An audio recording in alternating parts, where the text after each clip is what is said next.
Tom Reinheimer, Director of Marketing for the Duquesne Incline. I really wanted to talk to you today because this incline is such an iconic piece of Pittsburgh. There are only a handful of inclines left in the United States. Pittsburgh has two of them, and one of them, the Duquesne Incline, is about original as you're going to get. It was opened on May 20th, 1877, and it was powered by a steam engine back then. We have a brand new electric motor that was installed in 1932. Nice. So we're as original as we can keep it, and the Pittsburgh History and Landmarks people help us to stay that way. I like stories like that, that we're working to preserve these important things because, there aren't many left in the country, and we're so lucky to have not just one, but two of them here. Exactly. Where this incline is situated, actually, I've been told, there was a coal incline that went halfway down the hill, and the coal mines were off to that direction, which, depending on how you're viewing us, it'd either be left or right. Yeah. But and it went halfway down and brought the coal back up to Grandview Avenue, and that's why when they decided to put a passenger incline in here, they knew that this part of the hillside was structurally sound, well, geologically sound. So now it's pretty much for scenic rides to take a look at the city, then, huh? Yeah. Back in 1877, you could either pay a nickel and take that nice, after working 10 or 12 hours in a hot factory down by the river, and take that nice leisurely 2.5 minute ride up the hill, or you can put your lunch bucket in your hand and walk up 1,400 steps from Parsons Street up to Grandview Avenue. So, it does have its practical uses then. Folks maybe use it to get to and from work. Do people do that today? Absolutely. In fact, I used to do that. Oh, yeah? Yeah. And when you get to the bottom of the hill, you can transfer for the same price.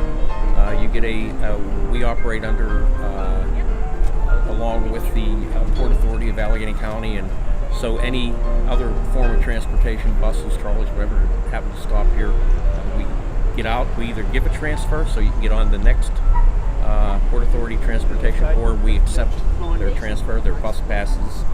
The University of Pittsburgh and CMU and Carlo have arrangements with the Port Authority, so they can also ride the incline. So it's not just a tourist attraction, it's part of our city transportation, really, in a way. Exactly. In the early 1960s, the incline closed down. In fact, that's part of the reason, not just the incline, but transportation companies as a whole were having a problem financially because they were building roads and people were driving cars and taking public transportation. We had 17 inclines over the years here in Pittsburgh. Wow. Most of them were for hauling passengers up and down the hill.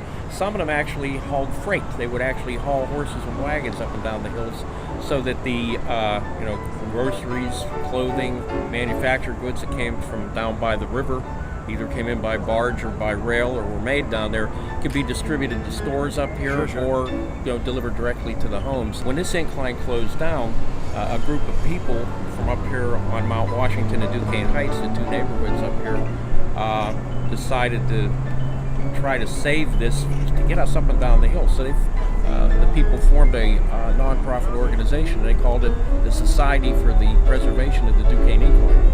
And they raised $19,000, and they made the necessary repairs and reopened the incline in 7 months. Wow. And basically that was to help people get up and down the hill. But over the years, as you can see, fewer and fewer people were using it for transportation. Yeah. We have about 100 people, I would say, that commute daily. And over the years, it's become a curiosity where people come from around the world to ride one of the few. And we have an unusual situation here in that we have a museum piece that goes up and down Mount Washington, and we actually do have a kind of a pictorial history of Pittsburgh on the walls in there. So it is a museum, and you can go down and watch the 137-year-old machinery operate, and it just happens to wind up with this spectacular view that is 90% of the reason people come to Mount Washington anyway. That's beautiful. So open 365 days a year, is this true? It's true. We close 5.5 hours. We're open from 5:30 a.m.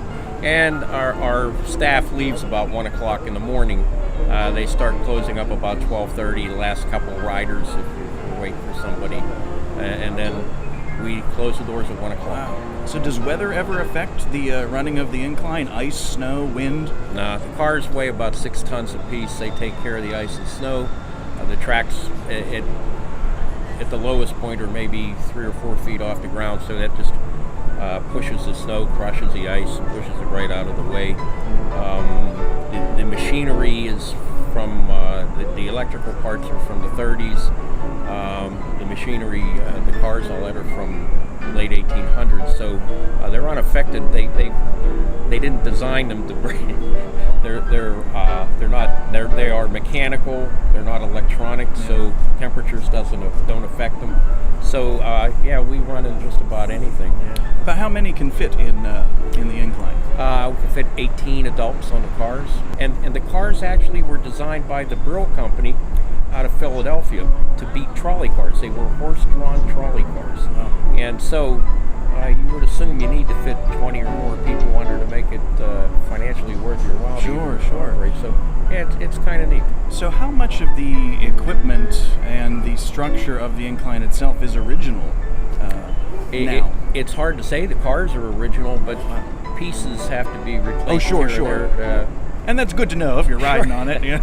You know, we consider ourselves a big part of the city. This is something that Pittsburgh has to hang their hat on, and whenever we can accommodate somebody, we have weddings out here on the observation deck. We don't promote them; they must be brief because we have other people who want to come out and review. But whatever we can do to accommodate people, we have people ask, can they propose to their girlfriends on the cars? And of course, the Duquesne Incline was nominated or voted as the second most romantic spot in the United States. Oh, wow. The first most romantic spot is under the Brooklyn Bridge. No, I think we've got it. We have had a lot of notables show up here. Tom Cruise and whoever his wife was at the time, and President Bill Clinton and John Major, who was the Prime Minister of England at the time, came here and rode the incline. So we've had a lot of famous people come here to take part in this. It's a must. I think if you are visiting the city, you absolutely have to check it out. And that's what I always forget about Pittsburgh sometimes. Sometimes it takes a tourist to come in and remind me of how beautiful this place really is and everything that we have here. And I think this is absolutely one of the best ways to see it if you're not afraid of heights. Yeah, they can wait down here with the conductor who collects fares. Yeah, I'm sipping my martini because I am a little nervous here, and I'm doing my best not to lean back. So if I seem like I'm hunched over, it's just because I don't want to end up, down on the south side.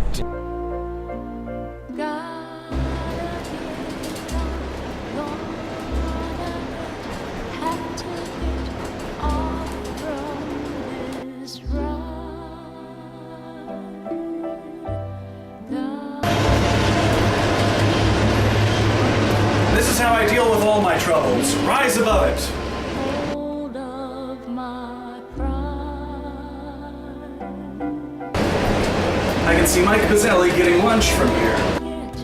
Where did how was I caught in this game? Second floor, cigars, cigarettes, lingerie. When will I know? Where will I? How will I?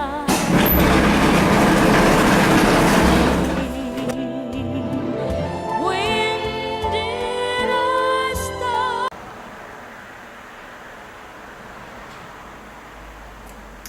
I took a job in the city,